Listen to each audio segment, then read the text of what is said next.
Hello, जय श्री श्याम। जैसा कि आप लोग कक्षा 10 में प्रवेश कर चुके हो और कक्षा 10 में प्रवेश कर चुके हो तो इसका मतलब आप लोगों को कक्षा 9 का बेसिक तो आता होगा। अगर आपको नहीं आता तो आपको कक्षा 10 में बहुत ज़्यादा प्रॉब्लम आती है। तो कक्षा 10 की केमिस्ट्री को आपको सीखने के लिए उसका बेसिक जानना बहुत ज़रूरी है। उसका बेसिक क्या है, केमिस्ट्री का बेसिक क्या है, ये आप लोगों को मैं इस वीडियो के माध्यम से बताने वाला हूँ। अगर आप इस वीडियो को देख लोगे तो आपको केमिस्ट्री में इंटरेस्ट भी डेवलप हो जाएगा और केमिस्ट्री की ABCD क्या होती है वो भी आपको पता लग जाएगी। तो देखिए, बेसिक ऑफ केमिस्ट्री की बात करते हैं। केमिस्ट्री को हिंदी में रसायन विज्ञान कहते हैं। क्या कहते हैं? रसायन विज्ञान कहते हैं। रसायन विज्ञान यानी रसों की रस, यानी जिसके अंदर आप घोल कर देते हो। जैसे कि आपने विलियन बना दिया, कोई भी विलियन बनाया, पानी में नमक डाल दिया, पानी में चीनी डाल दिया, पानी में और कुछ डाल दिया, तो विलियन रसायन बना दिया। क्या बना दिया? रसायन। जैसे रसना, गर्मी में रसना पीते हैं अपन, रसना, तो रसना भी क्या घोल के बनाई जाती है, रसना।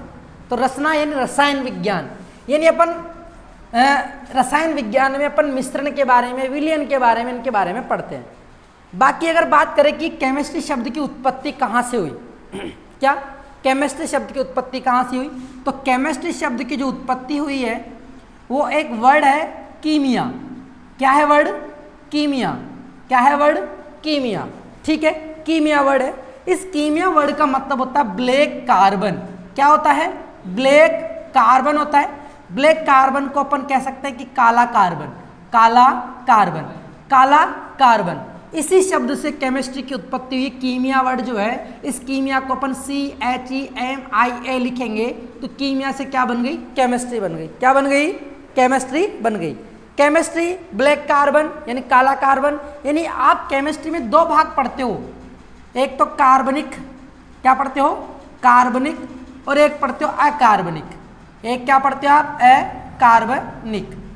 यानी कार्बनिक का मतलब ये होता है जिसमें कार्बन होते हैं। कार्बनिक क्या होते हैं? कार्बनिक केमिस्ट्री जो होती है, कार्बनिक रसायन जिसे कहते हैं, उसका मतलब ये है कि उसके अंदर कार्बन है, उपस्थित है। कार्बन क्या है? उपस्थित है। और ए लग गया तो उसमें कार्बन उपस्थित नहीं है, वो अकार्बनिक यौगिक कहलाते हैं और कार्बनिक कहलाते हैं। ये केमिस्ट्री के दो भाग होते हैं। और केमिस्ट्री के जनक की बात करें कि केमिस्ट्री का जनक कौन है, रसायन विज्ञान का जनक कौन है, तो जनक का नाम भी आप लोगों को मैं बता देता हूँ। जनक कौन है? जनक है एंटोनी लेवोसियर। लेवोसियर, ठीक है, क्या नाम बताया? एंटोनी लेवोसियर। ये जो है केमिस्ट्री के जनक हैं, यानी इन्होंने केमिस्ट्री इजाद की है। केमिस्ट्री के बारे में सबसे ज़्यादा जो बताने वाले हैं वो कौन है? एंटोनी लेवोसियर। ये वैज्ञानिक हो गए। क्या हो गए? वैज्ञानिक। ये वैज्ञानिक जो हैं वो केमिस्ट्री के जनक है, यानी फादर ऑफ केमिस्ट्री। अगर आपसे कोई पूछे तो उसका नाम क्या बताओगे आप? एंटोनी लेवोसियर। क्लियर हुई यहाँ तक की बात? यहाँ तक किसी को कोई दिक्कत है? केमिस्ट्री का जनक एंटोनी लेवोसियर, और इसकी उत्पत्ति जो हुई है कीमिया से हुई। कीमिया का मतलब ब्लैक कार्बन होता है, ब्लैक कार्बन होता है। अब आप केमिस्ट्री को पढ़ते हो तो आपको सबसे पहले एक शब्द पढ़ना होता है, पदार्थ। क्या पढ़ना होता है? पदार्थ। ये पदार्थ क्या होता है? पदार्थ क्या होता है? पदार्थ जिसे इंग्लिश में बोलते हैं मैटर। क्या बोलते हैं इंग्लिश में? मैटर बोलेंगे। क्या बोलेंगे? मैटर। क्या होता है मैटर? आप वो वाला मैटर मत समझिए कि सर किसी ना किसी का मैटर चलता है, वो वाला मैटर नहीं है। ये मैटर है, पदार्थ को बोलते हैं। यानी आपके आसपास में जो चीज़ आप देख रहे हो ना, वो पदार्थ है। ये मेरे हाथ में जो मार्कर है ये पदार्थ है। ये जो बोर्ड पे लिख रहे हैं अपन, ये भी पदार्थ से बना हुआ है। यानी प्रत्येक ब्रह्मांड के अंदर प्रत्येक वस्तु कह सकते हो वो पदार्थ से मिलकर बनी हुई है, पदार्थ है। क्या है? पदार्थ। पदार्थ को इंग्लिश में क्या कहते हैं? मैटर। क्या कहते हैं इंग्लिश में? मैटर कहेंगे। अब ये जो पदार्थ है ये किस से मिलकर बना हुआ है? अगर मैं कहूँ तो ये पदार्थ है और ये छोटे छोटे कणों से मिलकर बना हुआ है। किससे मिलकर बना हुआ है? छोटे छोटे कणों से। तो पदार्थ किससे मिलकर बना होता है? कणों से। किससे मिलकर बना होता है? कणों से। कणों को अपन इंग्लिश में बोलते हैं पार्टिकल्स। क्या बोलते हैं? पार्टिकल्स। कणों को इंग्लिश में क्या बोलेंगे? पार्टिकल्स। कणों को इंग्लिश में क्या बोलेंगे? पार्टिकल्स बोलेंगे। अब बात आती है कि ये पार्टिकल्स जो इसके अंदर भी छोटे छोटे और भी कण होते हैं, जो और भी होते हैं, उनको अपन क्या बोलते हैं? उनको अपन परमाणु बोलते हैं। क्या बोलते हैं? परमाणु। यानी कण जो है वो किससे मिलकर बने होते हैं? परमाणु से। किससे मिलकर बने होते हैं? परमाणु। और परमाणु को इंग्लिश में आप लोग बोलेंगे एटम। क्या बोलेंगे? एटम। एक बात ध्यान समझना, हम यहाँ पे आप लोगों को ए फॉर एप्पल नहीं, हम आप लोगों को यहाँ पर ए फॉर एप्पल नहीं, आपको ए फॉर एटम सिखाएंगे। क्या सिखाएंगे? ए फॉर एटम सिखाने वाले हैं। तो परमाणु को इंग्लिश में क्या कहते हैं? एटम कहते हैं। क्या कहते हैं? एटम कहते हैं। अब बात ये आती है कि एटम जो है, एटम इसके अंदर भी छोटे छोटे और कण होते हैं, और बिल्कुल ऐसे कह सकते बिल्कुल नाव से, यानी बहुत छोटे छोटे छोटे और भी कण होते हैं जिसे अपन मूलभूत कण कहते हैं। क्या कहते हैं उसे अपन? मूलभूत कण। क्या कहेंगे उसे अपन? मूलभूत कण, यानी फंडामेंटल पार्टिकल्स, जिनसे ये मिलकर बना हुआ है, जिनसे ये मिलकर बना हुआ है। तो परमाणु के अंदर मूलभूत जो कण होते हैं वो होते हैं, एक होता है प्रोटॉन, एक होता है प्रोटॉन, एक होता है इलेक्ट्रॉन, और एक होता है न्यूट्रॉन। एक क्या होता है? न्यूट्रॉन। ये 3 पार्टिकल होते हैं। क्या होते हैं? 3 पार्टिकल। क्या लिखा हुआ दिख रहा है क्या यहाँ तक का? ठीक है। प्रोटॉन, इलेक्ट्रॉन, न्यूट्रॉन, ये किसके अंदर उपस्थित होते हैं? एटम के अंदर, परमाणु के अंदर। तो परमाणु में क्या क्या है? प्रोटॉन है, इलेक्ट्रॉन है, न्यूट्रॉन है। तो अगर मैं कहूं पदार्थ की सबसे छोटी इकाई कौन सी होगी? पदार्थ की सबसे छोटी इकाई, स्मॉलेस्ट यूनिट ऑफ मैटर। क्या बोला मैंने? Smallest unit of matter is called atom. Smallest unit of matter is called atom. यानी पदार्थ की सबसे छोटी इकाई, पदार्थ का सबसे छोटा कण परमाणु कहलाता है। समझ में आ गया होगा? आ गया। इस परमाणु के अंदर भी 3 और पार्टिकल होते हैं। एक होता है proton, electron, neutron. Proton, electron और न्यूट्रॉन। बात आती है कि परमाणु का स्ट्रक्चर, परमाणु की संरचना, परमाणु की संरचना कैसे बनाई जाती है? तो परमाणु की संरचना बनाने के लिए परमाणु के बारे में सबसे पहले एक दार्शनिक थे, महर्षि कणाद। कौन थे?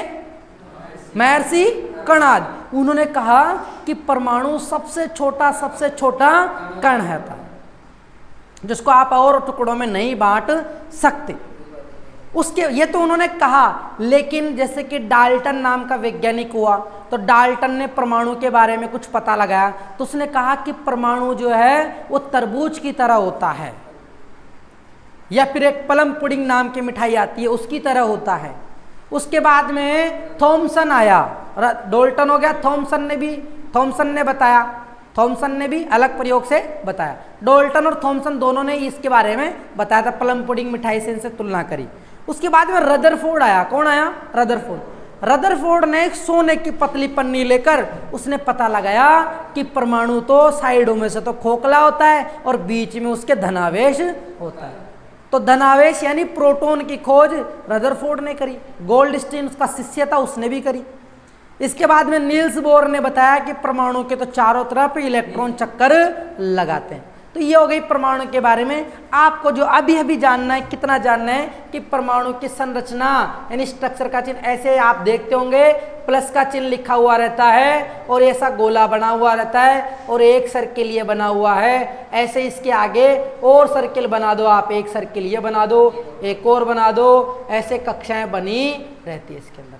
तो अपन कह सकते हैं कि इसकी पहली कक्षा के एल एम एन ऐसे।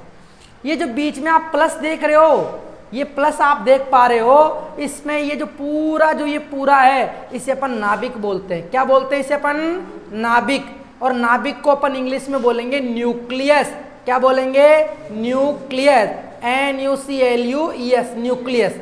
और इस न्यूक्लियस के अंदर कौन कौन रहता है? इस न्यूक्लियस के अंदर अगर मैं इसको बिठा के लिख दूं, यहाँ पर P और यहाँ पर N, यानी पूजा और नेहा रहती है इसके अंदर। कौन रहती है? पूजा और नेहा। पूजा और नया मतलब पी मतलब प्रोटॉन भैया, पूजा नहीं। कहीं पी दिखते तुम्हें पूजा का नाम याद आ जाए, एन दिखते नेहा याद आ जाए। पी मतलब याद कर लेना प्रोटॉन, एन मतलब याद कर लेना न्यूट्रॉन। न्यूट्रॉन, प्रोटॉन पे प्लस का चार्ज होता है, प्रोटॉन पर प्लस का चार्ज होता है, इसीलिए आप अभी थोड़ी देर पहले यहाँ पे प्लस का चिन्ह देख रहे थे ना। और न्यूट्रॉन नो चार्ज, उदासीन, न्यूट्रॉन पर कोई चार्ज नहीं होता, न्यूट्रॉन नो चार्ज, कोई चार्ज नहीं होता, तो इसीलिए ये दोनों रह जाएंगे। न्यूट्रॉन पर कोई चार्ज नहीं है, आवेश नहीं है, प्रोटॉन पर धनावेश है। अब मान लो प्रोटॉन और न्यूट्रॉन के पास में भी धनावेश होता तो इन दोनों की बढ़ती नहीं, क्योंकि धनावेश धनावेश में बढ़ती नहीं, तो नाभिक कभी ब्लास्ट हो सकता था, ब्लास्ट हो सकता था ना। इसीलिए ऐसा पार्टिकल्स इसके अंदर रखा है जिसके ऊपर कोई आवेश नहीं होता, जो प्रोटॉन को कोई डिस्टरबेंस नहीं करता। तो प्रोटॉन और न्यूट्रॉन रहते हैं नाभिक के अंदर। किसके अंदर रहते हैं? नाभिक के अंदर रहते हैं। बाकी भाई साहब इलेक्ट्रॉन चक्कर लगाता है, इलेक्ट्रॉन क्या करता है? चक्कर लगाता है। और इलेक्ट्रॉन के लिए अपन ई के ऊपर माइनस का चिन्ह लगाते हैं, और ये जो है अपनी कक्षा में चक्कर लगाता है। बताओ, पूजा और नेहा के घर के आगे अगर ये चक्कर लगाता रहेगा तो एक निश्चित कक्षा में चक्कर लगा सकता है, अंदर तो जा नहीं सकता, अंदर नहीं जा सकता। ये अंदर जाएगा तो भैया पिट के आएगा, पूजा और नेहा के घर में बिना पूछे थोड़ी जा सकता है। तो ये अपनी निश्चित कक्षा में चक्कर लगा, इसका भी एक एरिया है कि भाई यहाँ घूम के जा सकता हूँ बस में, समझ गए? ठीक है, इस तरीके से ये है इलेक्ट्रॉन। ये मैंने आपको समझाने के लिए बताया। इलेक्ट्रॉन अपनी कक्षा में निश्चित कक्षा में चक्कर लगाता है। क्या? निश्चित कक्षा में चक्कर लगाता है। और ये दूसरी कक्षा, तीसरी कक्षा, तीसरी कक्षा। अब ये इलेक्ट्रॉनों की भी फिक्स है कि भाई इस गोले के अंदर तो जिसमें ज्यादा ताकत होगी वही, तो 2 ही आदमी ऐसे हैं जिनमें ताकत ज्यादा है, तो वही यहाँ पर चक्कर लगा सकते हैं। फिर इनसे ज्यादा 8 आदमी जो है 8 इधर चक्कर लगा सकते हैं, 18 यहाँ, 32 यहाँ। इसका मतलब पहली कक्षा में जो है ना, पहली कक्षा में जो इलेक्ट्रॉन रहेंगे वो 2 रहेंगे। पहली कक्षा में कितने इलेक्ट्रॉन रहेंगे रे? 2 रहेंगे। पहली कक्षा में कितने इलेक्ट्रॉन रहेंगे? 2 रहेंगे। दूसरी में 8, फिर 18, फिर 32। अगर आपको ऐसे याद नहीं रहता तो आप ऐसा करो, इनमें अधिकतम इलेक्ट्रॉनों की संख्या का एक सूत्र होता है 2n²। क्या होता है? 2n²। 2n² जो अधिकतम इलेक्ट्रॉनों की संख्या का सूत्र है। अब अगर आप n बराबर 1 रखते हो तो 2 आ जाएगा, n बराबर 2 रखते हो तो 2 दूनी 4, 4 दूनी 8। n का मान आप चेंज करते जाओ। n यहाँ पर है कक्षा, n क्या यहाँ पे? कक्षा। n का मान 1 भी हो सकता है, 2 भी हो सकता है, 3 भी हो सकता है, 4 भी हो सकता है। फॉर्मूले में वैल्यू रख लेना, आंसर आ जाएगा। ये परमाणु का चित्र हो गया। और परमाणु में अधिकतम इलेक्ट्रॉन यानी पहली कक्षा में कितने रह सकते हैं, दूसरे में कितने रह सकते हैं, तीसरे में कितने रह सकते हैं, चौथे में कितने रह सकते हैं, तो याद कर लेना। इस सूत्र से रख के देखेंगे, अधिकतम इलेक्ट्रॉनों की संख्या ज्ञात करने का सूत्र होता है 2n²। क्या होता है? 2n²। यानी अगर मैं कहूँ n का मान 1 है, यानी पहली कक्षा है, तो पहली कक्षा में कितने इलेक्ट्रॉन होंगे, तो आप सूत्र लगा दोगे सर 2 × 1 का स्क्वायर। 1 का स्क्वायर करेंगे तो 1 ही आएगा, और इससे 2, तो पहली कक्षा में 2 इलेक्ट्रॉन होंगे। n बराबर अगर 2 रखूंगा, n बराबर कितना रखूंगा? 2, तो आप यहाँ लिखोगे 2 × 2 का स्क्वायर। 2 का स्क्वायर कितना होगा? 4। 4 होगा, 4 का गुणा 2 से करेंगे तो 8। कितना आएगा रे? 8 आएगा। n का मान अगर 3 है तो 2 × 3 का स्क्वायर, और 3 का स्क्वायर करेंगे तो कितना आएगा? 9। कितना आएगा रे? 9। 9 दूनी 18। n का मान अगर 4 रखेंगे तो 2 × 4 का स्क्वायर, 4 का स्क्वायर 16 दूना 32। तो पहली कक्षा में 2, दूसरी में 8, तीसरी में 18, चौथी में 32। ये हो गई इलेक्ट्रॉनों की संख्या के। पहली कक्षा में भैया 2 इलेक्ट्रॉन रहेंगे, समझ गए? दूसरी कक्षा में ऐसे गोला डॉट डॉट लगा के बता रहा हूं मैं। पहली कक्षा में कितने डॉट लगाए मैंने? अब मैं लगाऊंगा दूसरी में 8। 1 2 3 4 5 6 7 8। क्लियर?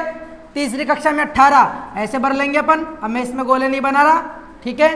कितने डॉट लगाएंगे इसमें? 18। इसमें कितने लगाएंगे? 32। अब आप लोगों को एक बात बता देता हूं, एक वैज्ञानिक ने बता दिया कि अगर एक कक्षा में 8 इलेक्ट्रॉन पूरे, अगर इसमें तो 2 आने चाहिए, अरे पहले में तो अगर 1 भरा हुआ है तो आप या तो 1 को भेज दो कहीं पे बाहर या फिर 1 लेके आओ।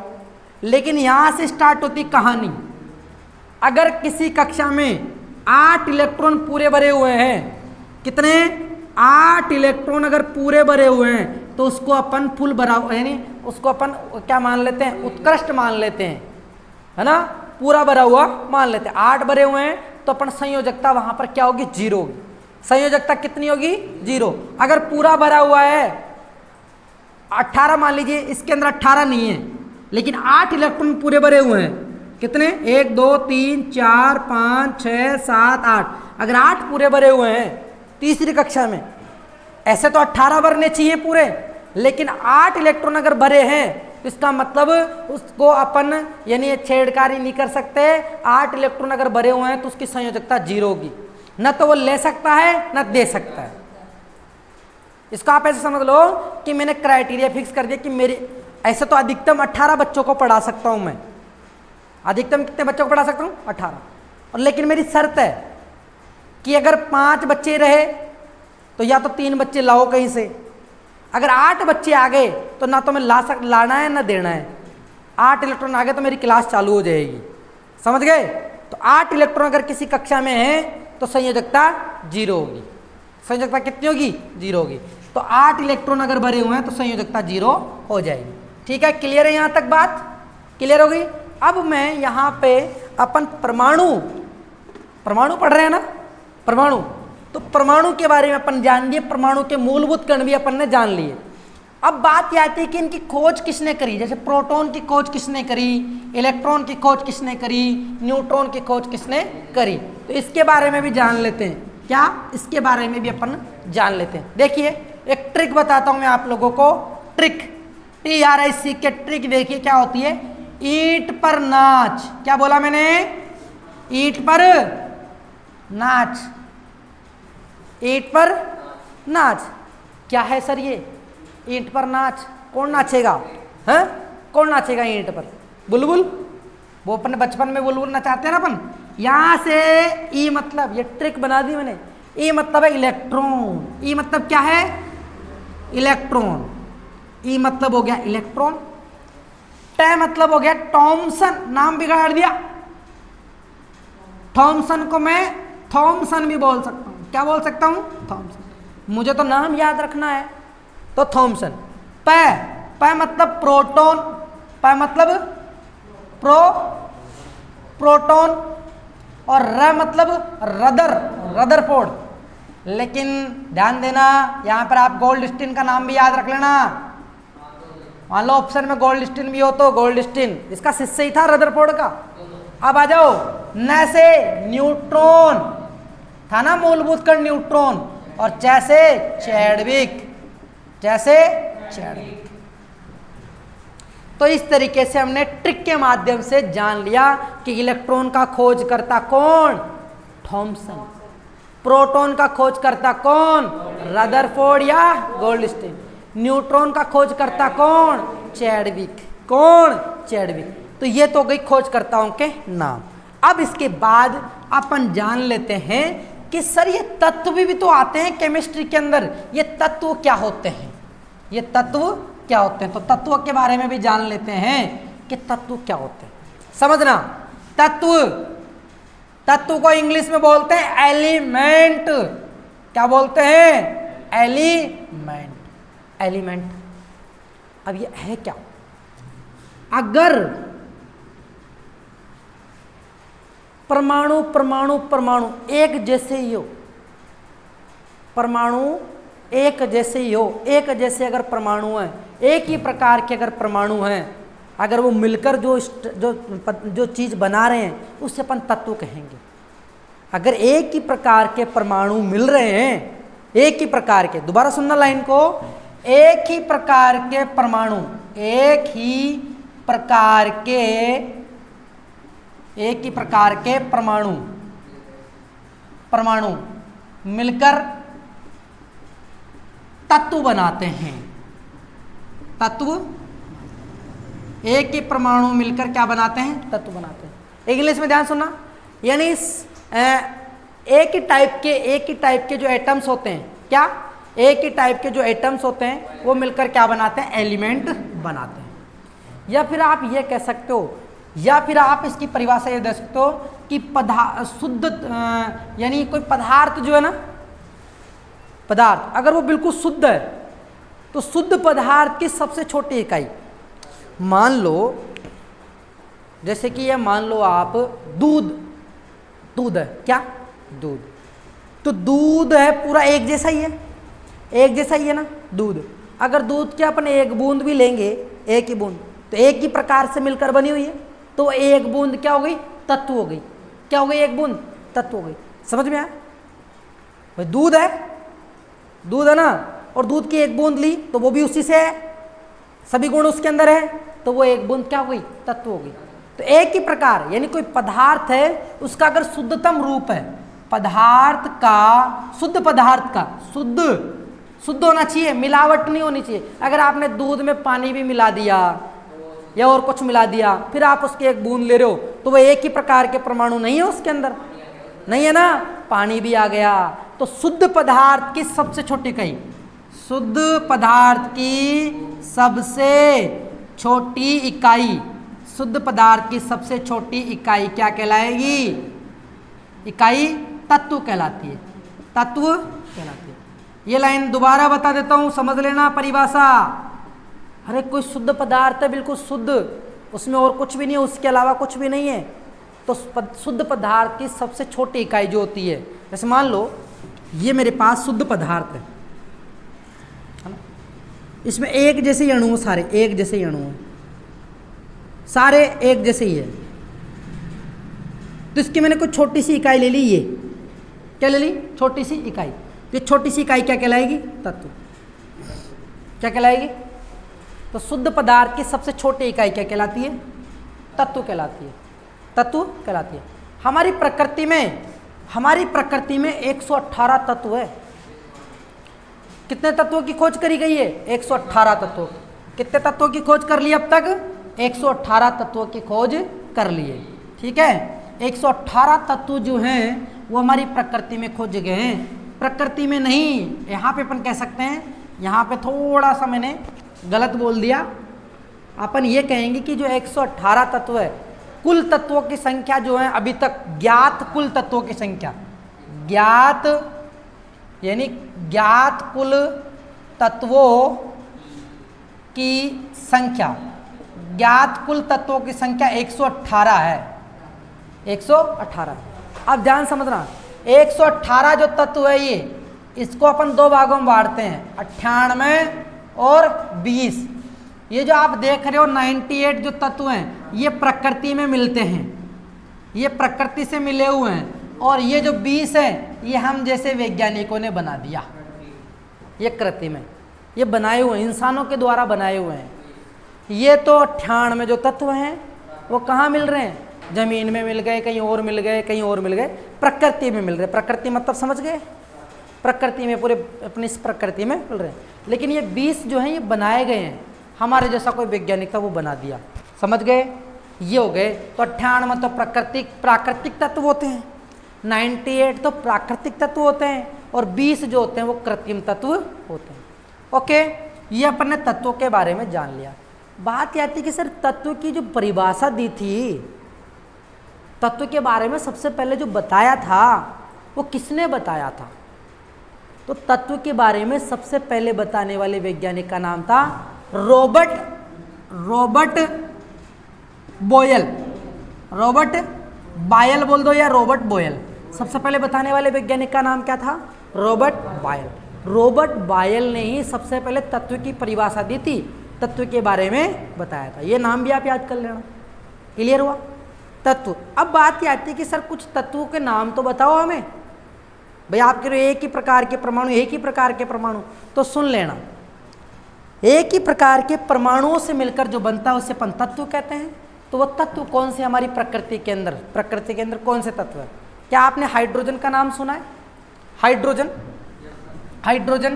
Helium, lithium, beryllium, boron, carbon, nitrogen, oxygen, fluorine, neon. ये 10 हो गए।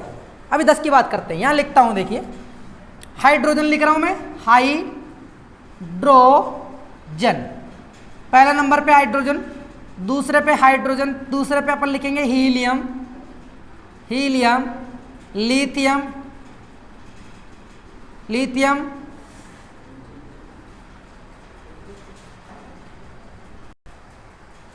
तो ये जो मैंने लिख दिए हैं आपके सामने, ये 20 तत्वों के नाम लिख दिए हैं जो कि सीरियल वाइज आपको याद कर रहे हैं।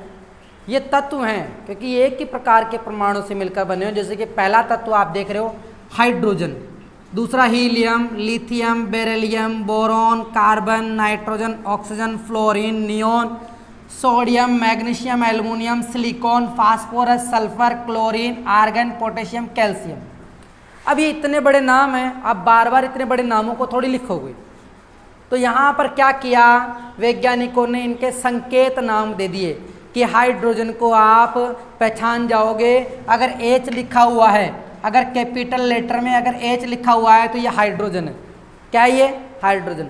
यानी उन्होंने संकेत बनाने के लिए क्या किया, जो अंग्रेजी में अपन हाइड्रोजन लिख रहे हैं तो या तो इसका पहला लेटर उठा लिया या फिर 2 लेटर उठा लिए, ठीक है, या तो एक लेटर, ए लेटर मतलब एक अक्षर ले लिया शुरू का, या शुरू के 2 अक्षर ले लिए प्रतीक चिन्ह के रूप में। जैसे आपके कोई स्कूल का नाम है ना, जैसे अपनी कोचिंग का नाम है श्री गुरु नानक कोचिंग क्लासेस, तो श्री को अपन एस लिख देंगे और गुरु नानक को जी लिख देंगे, है ना, और क्लासेस को क्या लिख देंगे, सी लिख देंगे, तो एस जी सी क्या हो जाएगा, एस जी सी। तो ये मैंने क्या किया, पहला अक्षर उठा के लिख दिया। इसी तरीके से संकेत में यहाँ पे, लेकिन कुछ तत्वों का नाम वैज्ञानिकों ने उनके लैटिन नाम पर रखा। अब सर ये लैटिन नाम क्या होता है? लैटिन शब्द यानी उनकी उत्पत्ति, यानी कुछ पदार्थों की उत्पत्ति जो है ऐसी चीज़ों से हुई है जिसका नाम उसी के नामकरण पे पड़ गया। जैसे मान लो किसी की उत्पत्ति, जैसे किसी का जन्म है ना कृष्ण जन्माष्टमी के दिन हुआ तो उसका नाम क्या रख देते, कृष्ण ही रख देते, पंडित से नहीं पूछते ना, उत्पत्ति के आधार पर, है ना। जैसे मान लो किसी का जन्म चौथ के दिन हुआ हो तो उसका नाम चौथा रख देते हैं, चौथ के दिन होता है उसका नाम क्या रख देते हैं, चौथा रख देते हैं। तो यानी इस तरीके से नाम रख दिए गए। तो वैज्ञानिकों ने कुछ तत्वों के नाम ऐसे नाम आधार पर रखे जिनमें उनकी उत्पत्ति जिससे हुई है उसी के आधार पर नाम रखा। तो देखते हैं वो कौन कौन से हैं, पहले अपन इनके नाम लिखते हैं। तो ये बात तो समझ में आ गई, लेकिन तत्वों का नाम आप लिखोगे तो ABCD का पहला लेटर जो होगा ना, पहला लेटर वो कैपिटल में लिखा जाएगा। किस में लिखा जाएगा? कैपिटल में। किसमें? कैपिटल। ABCD का कैपिटल। तो कैपिटल क्या हो गया? H।